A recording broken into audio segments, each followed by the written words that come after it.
Hi, this is Greg Johnson with Blue Book Services, here today with Doug Nelson with the Trading Assistance Group. Doug's column this week is about transit temperatures. And I think it's good to start this off by noting that this is a vendor-to-vendor issue, not strictly a transportation issue. What you write about really deals with a slight deviation in an agreement. So Doug, can you elaborate on what that means in the real world?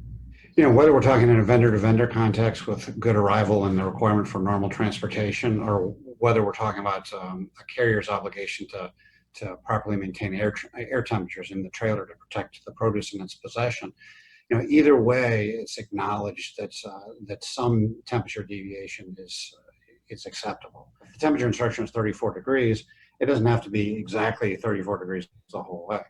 That's just the reality of it. But that quickly brings up the question of, well, how warm is too warm? How cold is too cold?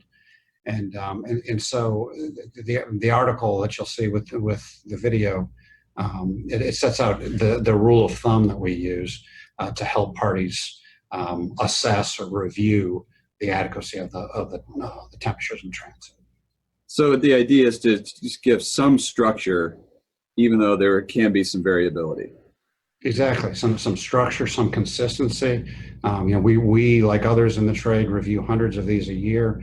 We want to get beyond just some type of wide open, what do you think analysis. We want to assure some consistency.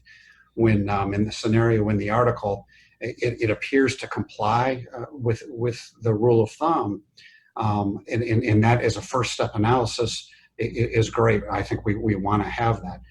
But in the scenario in the article, there's also some extraordinary factors. The temperatures weren't just 5 or 6 degrees too warm; they were 12 to 15 degrees too warm. So the idea is, yes, it complied with the rule of thumb, but there were extraordinary factors in that case that would still lead us to believe it was abnormal transportation. Well, we appreciate your time, and if our readers and viewers have any questions about it, they know how to get a hold of you.